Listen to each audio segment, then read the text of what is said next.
3, Anne Bancroft won the Best Actress Oscar for her performance in The Miracle Worker. And Hollywood loves its illusions. And for decades, one of its most dazzling illusions was that Joan Crawford and Bette Davis, two of the greatest actresses of the Golden Age, were more than rivals. They were presented as equals, icons who supposedly shared respect, admiration, even a kind of kinship. On magazine covers and in studio press releases, they appeared as if bound by the same crown of stardom. But peel back the gloss, and another story emerges. Their names were whispered in gossip columns not as friends but as enemies. Davis once remarked that Crawford slept with every male star at MGM, except Lassie, a cutting line that lived on in headlines.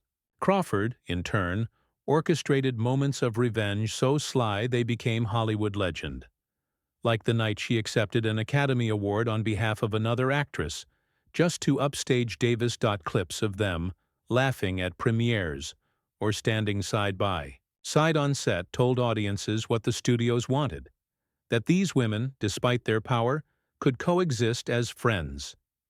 Yet every look, every rumor, every offhand comment hinted at something else. So we ask, was their friendship ever real? Or was it one of Hollywood's most carefully staged performances? To understand the myth of friendship between Joan Crawford and Bette Davis, we have to go back to the glittering years of Hollywood's golden age. Both women rose to prominence in the 1930s, though from very different starting points. Crawford, the glamorous star molded by MGM into the epitome of sophistication, and Davis, the fiercely independent actress at Warner Brothers, celebrated for her intensity and refusal to be typecast. On paper, they were opposites, yet the industry often framed them as twin queens of the screen. By the mid-1930s, fan magazines like Photoplay and Modern Screen routinely paired their names in lists of Hollywood's reigning leading ladies. A 1935 Photoplay spread even suggested that between Crawford's elegance and Davis's fire, the audience needs no other heroine. That was the first stitch in the illusion.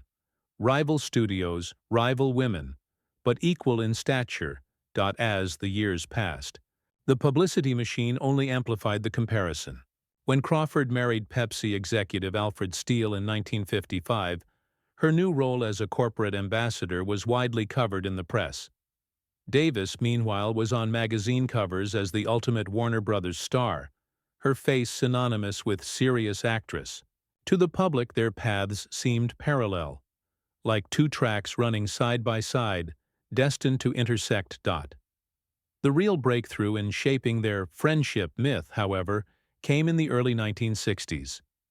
In 1962, Warner Brothers released Whatever Happened to Baby Jane, a psychological thriller starring both women for the first time. The film's premise, a grotesque story of two aging sisters locked in mutual resentment, was sensational enough on its own, but the studio realized it had something more powerful: the opportunity to market the actresses' off-screen rivalry as on-screen drama. Posters billed them together in bold letters: two legendary stars in one shocking story. Publicists arranged joint photo shoots where Crawford appeared elegant and poised, while Davis glared with theatrical intensity.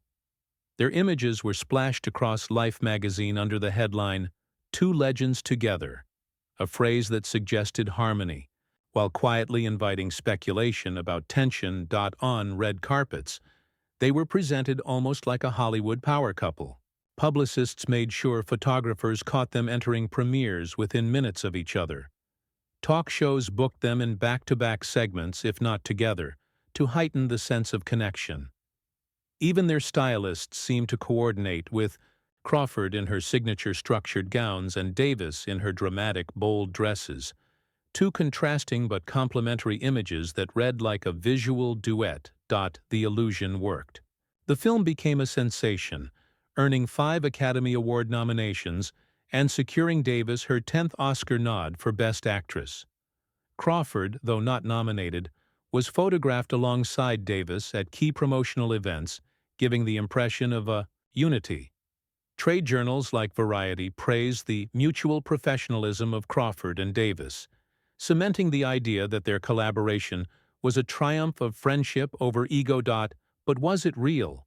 Behind the flashes of cameras and the neatly staged interviews, whispers persisted. Industry insiders noted the tension during press tours, yet the machine kept churning. To fans, what mattered was the image. Two women who had supposedly set aside rivalries to give audiences a masterpiece. That illusion became Hollywood gospel. For decades after, even casual film lovers repeated the story that Joan Crawford and Bette Davis, despite their differences, had shared a bond forged in the crucible of fame. In reality, the bond was less friendship and more marketing strategy, carefully curated to sell tickets and headlines. Illusion had hardened into truth. And once that truth was accepted, it would take more than gossip to break it. Even as Hollywood painted Crawford and Davis as twin monarchs of the silver screen, the cracks were already there.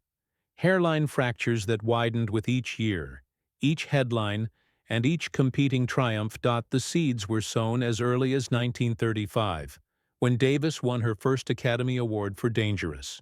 Crawford, who had been Warner Brothers' glamorous rival property at MGM, was conspicuously absent from the celebration. Gossip columnists noted it, but brushed it off. To insiders, however, this absence was the first sign of what would become a pattern. When one woman triumphed, the other vanished from the frame. Money and power soon deepened the divide. In the 1940s, Davis secured unprecedented creative control at Warner Brothers, negotiating script approval rights, an extraordinary move for a woman in that era. Crawford, meanwhile, was still battling to shed the perception that she was manufactured. Glamour molded by MGM. Each achievement by one became a slight to the other. Davis prided herself on artistry, Crawford on influence, and the gap between those values became a chasm. When Crawford married Alfred Steele, the CEO of Pepsi-Cola, in 1955, she added corporate power to her Hollywood prestige. From that moment, Pepsi machines began to appear on her film sets, a symbol of her reach beyond cinema. Davis reportedly fumed at this intrusion, dismissing it as cheap product placement. The anecdote, recorded in multiple biographies, illustrates how even props became weapons in their quiet war. Professional alliances only made matters worse. Directors, producers, and co-stars often found themselves forced to pick a side. The most glaring example came during the production of Whatever Happened to Baby Jane in 1962. Though both actresses were contractually bound to promote the film together, reporters noted a strange rhythm. Davis dominated the interviews with fiery wit while Crawford stayed polished, her answers rehearsed. The difference in style spoke volumes, one thriving on spontaneity, the other on control. Patterns of absence grew more obvious. At industry events, they were rarely photographed laughing or speaking to each other beyond staged moments. When Davis was nominated for her 10th Academy Award in 1963, Crawford did not campaign for her co-star. Instead, she quietly reached out to other nominees, offering to accept on their behalf if they couldn't attend. This maneuver would culminate in a legendary act of sabotage. But even before the climax, the betrayal was brewing. Even in the absence of social media, silence told its own story. While stars of the era often praised one another in interviews, Crawford and Davis rarely offered compliments. Davis described Crawford as professional, but never warm. Crawford, in turn, once quipped that Davis always looked like she had crawled out of bed with a hangover. These remarks, printed in publications like The Hollywood Reporter in the early 1960s, hardened public suspicion that the supposed friendship was nothing more than a facade. Work styles clashed too. Davis was meticulous, rehearsing extensively, pushing co-stars for authenticity. Crawford, on the other hand, was known for her discipline but also her reliance on calculated glamour, ensuring she always appeared lit from the best angle. costumed to perfection. On long press tours, these differences became unbearable. Davis mocked Crawford for caring more about wardrobe than performance, while Crawford privately derided Davis as difficult and uncooperative. Even salaries became weapons. By the early 1960s, industry insiders reported that Davis had negotiated higher upfront pay for Baby Jane. Crawford countered by securing back-end percentages through her publicity work. Both walked away with money, but the asymmetry of credit festered. The cracks were no longer rumors. They were visible in the set photos, in the awkward silences during interviews, in the way industry insiders whispered about every glare and every absence. What had once been a carefully maintained illusion of friendship was now clearly a rivalry with its own gravitational pull. And soon it would burst into scandal, visible for the world to see. By the early 1960s, the whispers of animosity between Joan Crawford and Bette Davis were impossible to ignore. But during the production and aftermath of Whatever Happened to Baby Jane, 1962, those whispers became headlines, and the illusion of friendship finally cracked under the heat of scandal. On set, tensions boiled over almost immediately. Robert Aldrich, the director, would later recall the difficulty of balancing two actresses who despised one another yet shared nearly every scene. Crew members reported that Davis, tasked with slapping Crawford in one sequence, delivered the blow with such force that Crawford required stitches on her lip. Davis insisted it was method acting. Crawford saw it as calculated cruelty. Crawford retaliated in her own way. In a later scene where Davis had to drag her across a room, Crawford deliberately wore a weighted costume, sewing heavy iron objects into her gown. Davis, straining under the burden, was humiliated in front of the crew.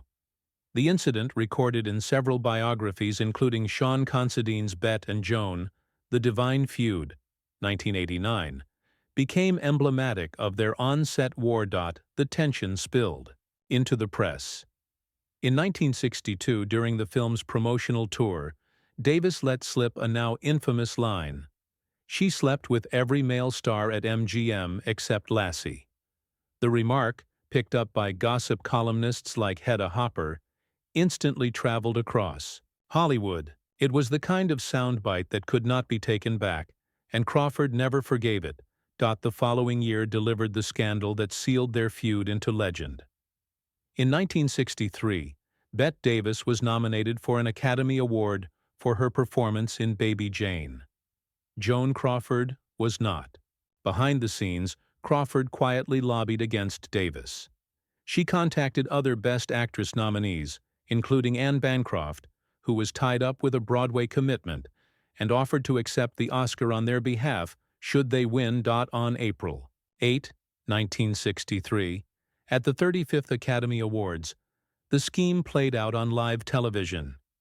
Bancroft won Best Actress for The Miracle Worker, and when her name was called, it was Joan Crawford, not Davis, who strode onto the stage in a shimmering silver gown, basking in the applause, and accepted the Oscar in Bancroft's stead. The image was unforgettable. Crawford, radiant and triumphant, clutching the golden statue while Davis sat frozen in her seat, livid. The New York Times the next morning called it Oscar's most bitter night. Industry insiders whispered that Crawford had staged the ultimate act of revenge, stealing Davis's spotlight on the biggest night of her career. The scandal electrified Hollywood. Fans took sides, writing furious letters to studios and gossip magazines. Some argued Crawford had exposed Davis's arrogance. Others saw Crawford as vindictive, unable to accept that her co-star had eclipsed her. Hashtags didn't exist in 1963, but the battle lines were as clear as if Twitter had been aflame. #Team Bette versus #Team Joan. Rather than killing their careers, the feud became its own commodity. Warner Brothers leaned into the publicity, banking on the scandal to boost interest in future projects. But the veneer of friendship was gone.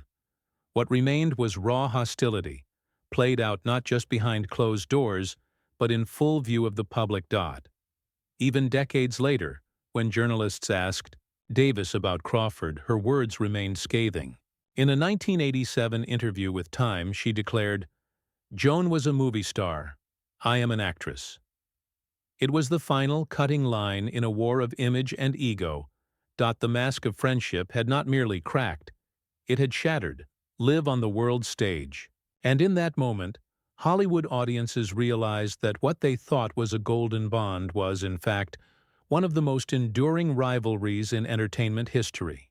When Joan Crawford walked across the Oscar stage in 1963, accepting Anne Bancroft's award while Bette Davis sat seething in her chair, the feud had reached a point of no return. From that moment, their careers and their images would never be viewed the same way again. In the immediate aftermath, Crawford reveled in her coup. Photographs of her holding the statuette, dazzling in her silver gown, dominated the front pages. For her supporters, she had outmaneuvered Davis, proving that cunning could trump talent. For others, however, she came across as petty and manipulative, a woman unwilling to step out of another actress's spotlight. As one columnist in the Los Angeles Times, April 9, 1963, wrote, "Hollywood has rarely seen such a bitter display of rivalry." Davis, on the other hand, faced humiliation. Losing the Oscar was one thing, but watching her longtime adversary soak in applause was another. In interviews, she could not hide her bitterness. Years later, she admitted, "That night was the worst of my life." Yet in the court of public opinion, Davis gained sympathy. Many critics argued that Crawford's theatrics had confirmed every accusation of vanity that Davis had hurled at her. The scandal also reverberated through their professional lives. Studios, sensing the publicity value, scrambled to reunite them for another picture. Aldrich attempted to strike gold again with Hush, Sweet Charlotte, 1964, originally slated to star both women. But only weeks into production, Crawford abruptly withdrew, citing illness. Privately, Davis believed Crawford had staged her exit to sabotage the film. Olivia de Havilland replaced her, and the production went forward without Crawford. The message was clear. The two women could never again coexist on a set. Critics at the time recognized the irony. Variety in 1964 observed, "The feud itself has become more marketable than the films." Indeed, gossip magazines ran more stories about Crawford and Davis's animosity than about their actual performances. Hollywood, ever pragmatic, commodified the feud. For the women themselves, however, the consequences were stark. Crawford's career slowed in the late 1960s. She took sporadic roles, but the glamour of her MGM years was gone. By the 1970s, she had largely retired, making her last screen appearance in 1970's Trog. Davis, meanwhile, weathered the storm better, sustaining her reputation as a formidable actress. Though she too faced the decline of roles for aging women, she reinvented herself with television appearances and character-driven parts. Their public personas diverged as well. Crawford maintained her icy, queen-like facade, rarely acknowledging the feud in interviews. When pressed, she downplayed it, framing herself as the consummate professional. Davis, however, never resisted an opportunity to take another swing. Her barbed comments kept the rivalry alive long after Crawford's death in 1977. In one infamous line, Davis quipped, "You should never say bad things about the dead. You should only say good. Joan Crawford is dead. Good." Culturally, the feud sparked a larger conversation about Hollywood's treatment of women. At a time when studios pitted actresses against one another for roles and publicity, Crawford and Davis became the most notorious example of how competition could be exploited. Commentators began asking, why did Hollywood need its leading ladies to be framed as rivals rather than equals? Think pieces of the era, such as Pauline Kael's essays in The New Yorker, began dissecting the feud as a symptom of a larger problem: the industry's inability to allow two powerful women to coexist without manufacturing drama. Audiences may have relished the spectacle, but critics increasingly questioned the price paid by the women involved. In the end, the absence of reconciliation became part of their legacy.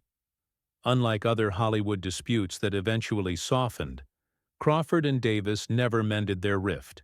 Their feud lived on in interviews, memoirs, and retrospectives, becoming almost as famous as their films themselves. The friendship illusion was shattered, replaced by an enduring cultural fascination with their hostility. The absence itself became a character in Hollywood history, a reminder that sometimes what is sold as friendship is in fact the perfect marketing for rivalry. The feud between Joan Crawford and Bette Davis did more than dominate headlines in their lifetimes. It left a cultural imprint that continues to shape how we view celebrity friendships and rivalries today. Their story is remembered not as a tale of companionship, but as Hollywood's most notorious example of how intimacy and animosity can be packaged, marketed, and mythologized. At its core, the Crawford-Davis saga revealed a truth about the studio system. Hollywood never just sold films, it sold relationships. Publicists knew that audiences craved not only the performances on screen, but also the narratives surrounding the stars. Whether framed as best friends, sworn enemies, or something in between, these narratives created an emotional investment that extended beyond the box office. Crawford and Davis became proof of concept. Their feud was both real and exploited, a toxic blend that could keep the public hooked for decades. The long shadow of their rivalry was especially visible in later decades. In 2017, FX released the critically acclaimed miniseries Feud. Bette and Joan, starring Jessica Lange as Crawford and Susan Sarandon as Davis. The series dramatized their bitter relationship during the making of Whatever Happened to Baby Jane, reigniting fascination with the story more than half a century after the fact. Reviews from outlets like The Guardian praised it for exposing how Hollywood weaponized rivalry to keep women in line. The fact that such a series found eager audiences in the 21st century underscores how enduring the Crawford-Davis myth remains. Their feud also became a lens through which to analyze Hollywood's systemic issues.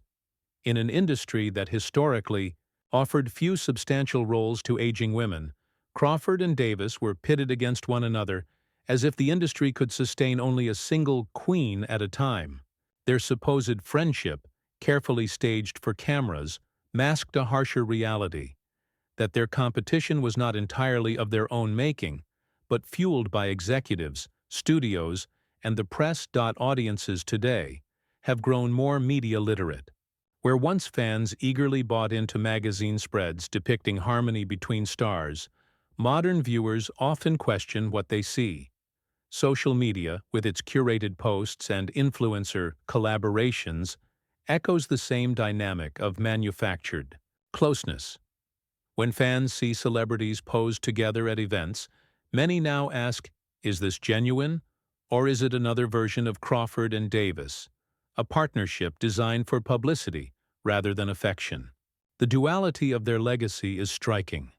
On one hand, their work remains iconic, Davis's ferocious performance in Baby Jane and Crawford's chilling poise still captivate film students and cinephiles. On the other, their feud overshadows much of that artistry, serving as a cautionary tale of how even the most talented performers can be reduced to tabloid fodder. In a way, their fake friendship became their most famous role, performed not on stage or screen, but in the endless theater of Hollywood gossip. Perhaps the most enduring lesson of the Crawford-Davis saga is that audiences cannot separate the art from the industry. We love the films, but we are also fascinated, maybe even more so, by the stories behind them. Crawford and Davis remind us that celebrity culture thrives on blurred lines, between authenticity and performance, between friendship and rivalry, between admiration and resentment. If two of Hollywood's greatest legends could project the illusion of friendship while despising each other behind the curtain, Then what does that say about the rest of Hollywood bonds we see today? How many smiles on red carpets are just another act? In the end, the supposed friendship between Joan Crawford and Bette Davis stands as one of Hollywood's greatest illusions. Two women bound together not by affection, but by rivalry polished into spectacle. Their feud was fierce, their words unforgettable, and their images forever entwined. But the question lingers. Did they ever share even a moment of genuine friendship? Or was it all performance, carefully staged for cameras, studios, and us, the audience? Perhaps the truth lies somewhere in the tension between respect and resentment, admiration and envy. What do you think? Were Crawford and Davis ever true allies? Or was their bond nothing more than a script written by Hollywood's publicity machine? Share your thoughts below, and let's keep this debate alive. Don't forget to like, subscribe, and ring the bell for more untold Hollywood stories. Because in Tinseltown, even friendship can be just another role to play.